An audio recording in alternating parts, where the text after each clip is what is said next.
Hey guys, today we are talking about Undertale and how it has changed society as a whole, both good and bad. So let's get into it. First off, let's start with the small consequences, also known as the gaming and fandom sphere. As we all know, Undertale, whether you like it or not, is an extremely iconic and world-changing game. A large amount of its game mechanics from Earthbound, it gives you the uncanny option to actually interact, befriend, and spare the monsters that you're fighting. And that is a big plot point of the game, of whether you choose to spare everybody, spare some but not all, or clear out the entire underground. And a lot of people on their first playthrough going in completely blind went through the regular, what's called the neutral route. So killed some, but not all. And this emotional, choice-based, story-driven kinds of games have been around for a while, but Undertale definitely pushed that forward. So there was a large amount of time where people would create games that were either characters that knew they were in a game and were like, hey player, you're being messed up about this, or to being just a lot more friendly to the monsters in the game and giving the option to spare and be non-violent. I think it also made a lot of people realize that people like funny games and people like games that have a good balance between the serious and funny aspects, because obviously it's a game, you still need to have some kind of fun there. Another thing that I think is really interesting that I've seen a bunch of indie game developers adopt is the fun mechanic. So if you don't know what the fun mechanic is, it's essentially an RNG system where you get a certain fun value in the game, which this can trigger certain Easter eggs, if that makes sense. That is where WD Gaster comes from, which is just this random fun score that you can get. I forgot what it was, but if you get that specific fun score, then you can get the door that goes to Mystery Man, which people assume is Gaster. So again, not something that Undertale particularly created, but it's definitely something that it got to be way, way more popular. I can't even explain the games that even use this because I frankly just don't look at the back end of games because I don't understand it.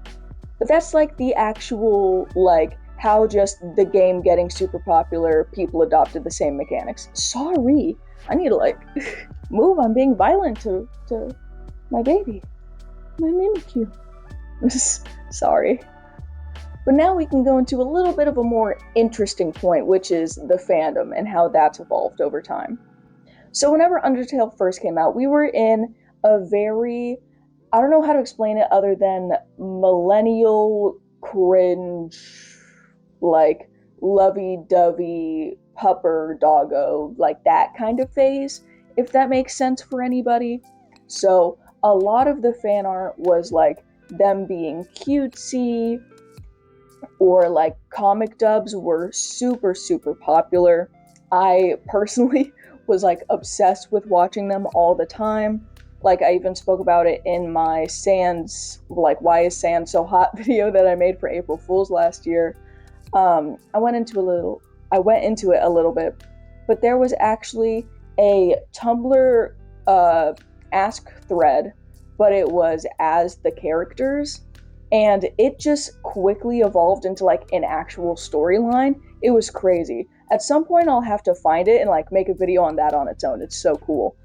But one thing that was really weird that happened because of the time it was in was Sancest. Yes, I'm talking about this so early.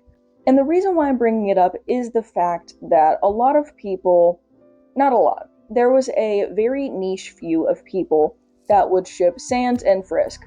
We all know why that's weird. It's 2026 when I'm filming this. We all know better now.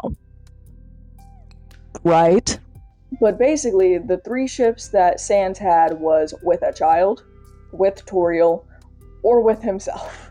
Where's the love for Grilby, bro? Where's the love for Grilby? Come on, man. But I don't bring up Sancest for the fact of him being in a relationship with alternate versions of himself. I'm bringing it up because of the alternate versions. Because Undertale was so amazing, and something that is almost completely unknown to any other fandom is the exact amount of AUs that came from this. And AUs were basically like Underfell, which was like Undertale but super evil. Swaptail, was it Swaptail? I don't even remember the names, it's been so long. But there was the one where Sand and Papyrus switched personalities like everybody did. I think it was Underswap. I was gonna say Swaptail, and I'm like, that's not right. And the reason why I think it's so interesting that people adopted that so much was because the game itself doesn't really bring up alternate versions like that. But because of the fact that they talk about timelines and the fact that Sans can remember throughout all of the different timelines, it makes it to where having Sans be the focal point of these AUs makes the most sense, because he would be like the dimension hopper for this universe, if that makes sense. But one thing that I do want to bring up that I really like is the fan songs. I love the fan songs. Every single Stronger Than You parody, I'm eating it up. I'm eating it up, bon appetit, 3-star meal. An actual recent story I have is there's 2 Undertale fan songs that are still in my playlist to this day. And that is the Determination Sans versus Kara song. I haven't even heard the original, because I know that's a parody.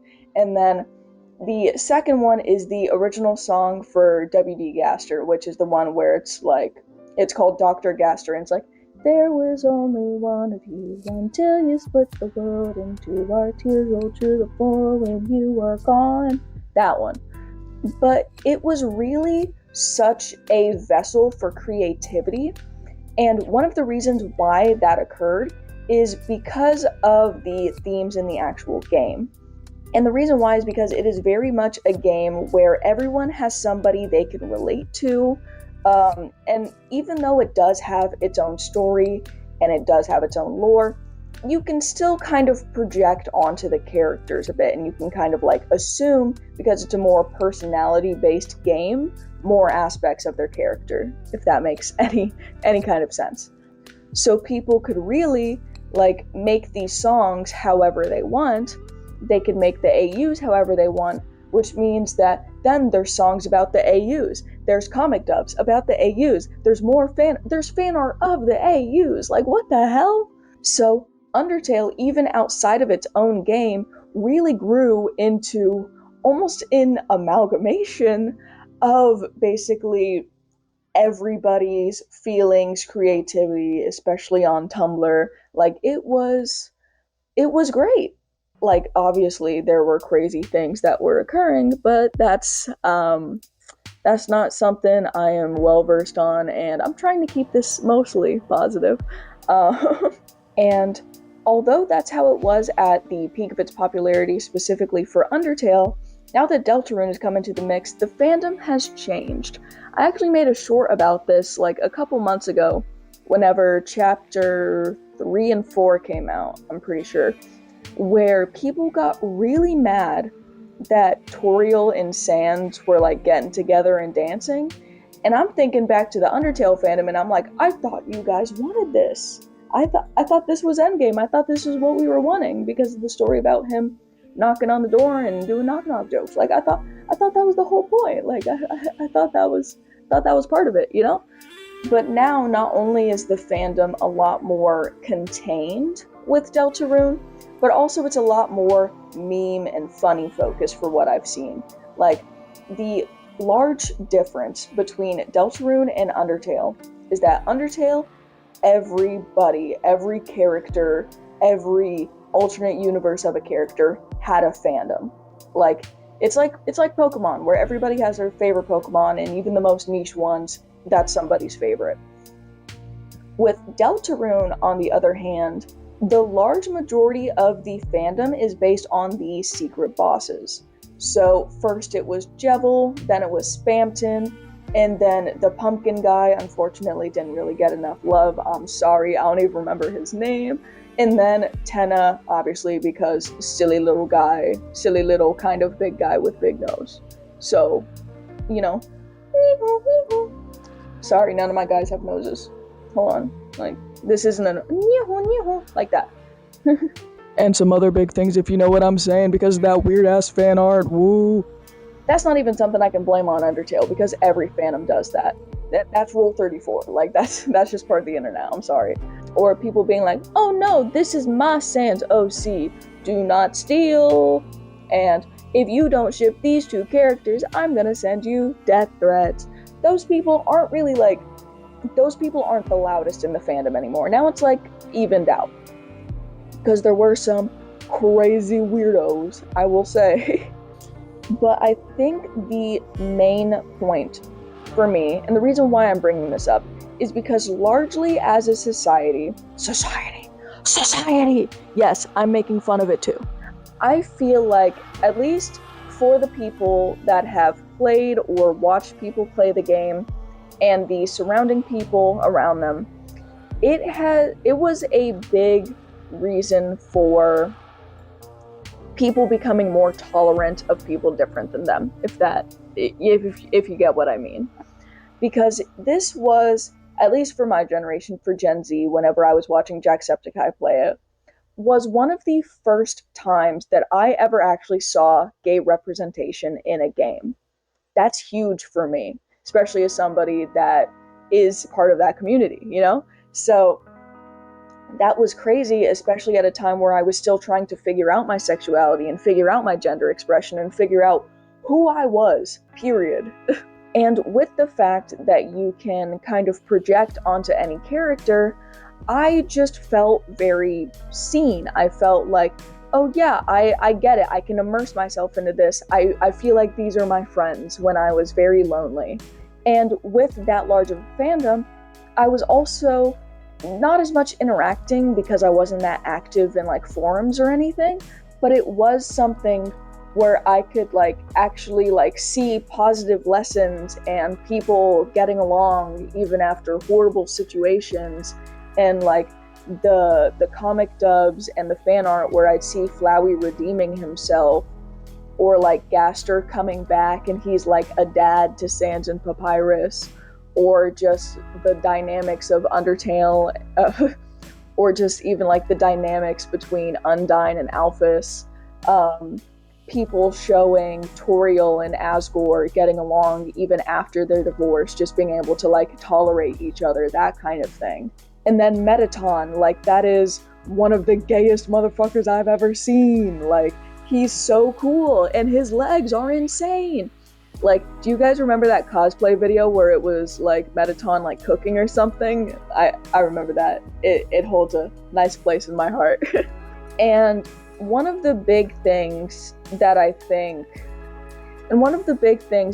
this caused was a large non-violent movement. And what I mean by that is not only in video games, but I also mean in real life. For video games, it's a lot simpler to explain, because obviously people that played Undertale are like, oh, will this game have a sparing mechanic? Can I be nice to these? Can I be more tolerant and be around like monsters and things that don't look like me and just like get along? Do I have to fight? Do I have to kill these guys? Like, is there a befriend mechanic? Like, I bet you there's so many people, like the intersection between Baldur's Gate and Undertale, where they're like, okay, I have to be friends with everybody.